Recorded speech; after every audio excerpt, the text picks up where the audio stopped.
the chief guest, the Right Honorable Prime Minister, representing His Excellency the President of the Republic of Uganda, the Honorable Minister of Finance, Planning and Economic Development, other cabinet ministers or state ministers here present, honorable members of Parliament, the Chairman, CMA Board, Chairman, the Capital Markets Master Plan Steering Committee, distinguished guests, ladies and gentlemen. Good morning, everyone.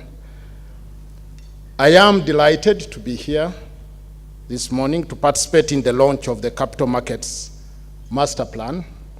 I'm speaking on behalf of the Governor, Bank of Uganda, Professor Emmanuel Tumusiime Mutebire, who is unable to be here due to personal reasons.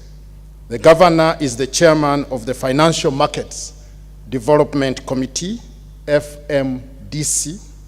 The committee, this committee, FMDC, was set up to steer the development of the financial sector and to ensure that the sector maximizes its contribution to the economy. It coordinates reforms across the banking, capital markets, insurance, and pension sectors. The premise behind the creation of FMDC in 2008 was the recognition of the vital and varied roles which the financial system must perform to support economic development. In essence, the financial system must mobilize savings from households and corporations and allocate those savings to a variety of economic agents which can put the savings to productive use.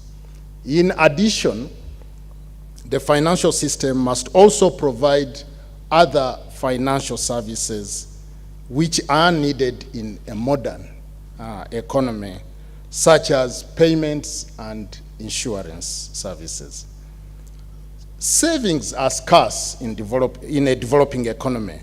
Hence, it is essential that the process of allocating these savings, sometimes referred to as financial intermediation, is very efficient.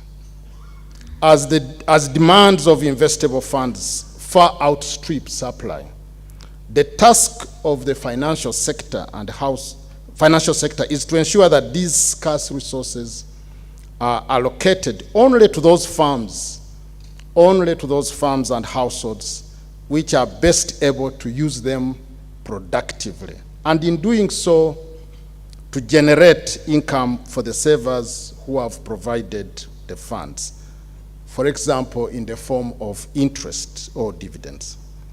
For practical reasons, a market-based financial system driven by profit motive is much more likely to generate efficient allocations of scarce financial resources than a system characterized by state controls, although that does not obviate the need for appropriate prudential regulations by institutions like the Bank of Uganda and the Capital Markets Authority to safeguard the interests of savers and other users of the financial system.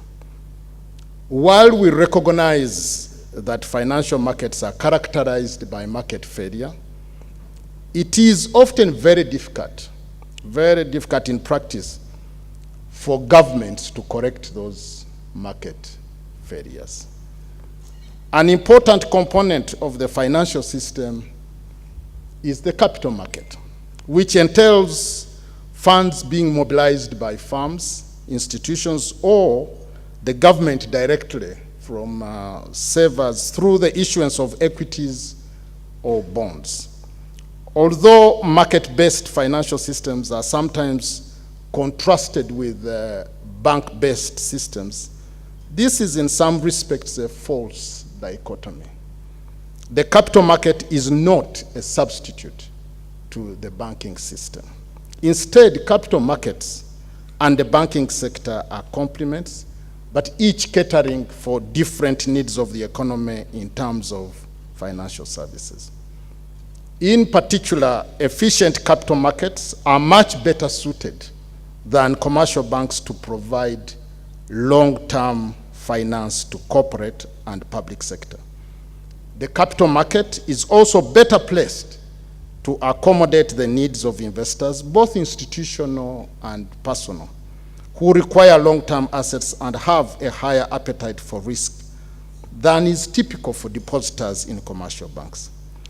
As the business sector of our economy develops, and as a larger share of the population are able to participate in institutional vehicles for savings, such as pension schemes, the demand for capital market instruments will grow.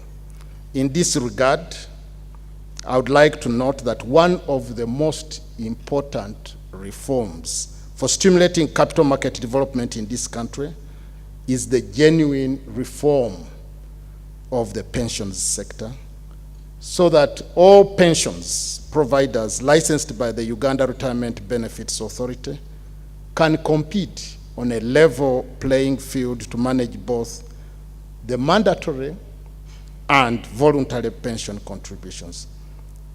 We have been discussing this particular point for some time. I see Richard around. We have put in place the appropriate regulatory structure. Now is the time. Now is the time to liberalize the sector and open it up to competition.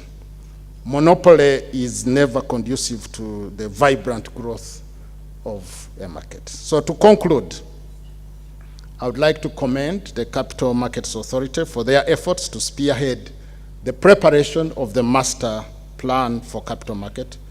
The Bank of Uganda is proud to have contributed to these efforts and will continue to play a role in supporting capital markets development in our country. I thank you for listening to me.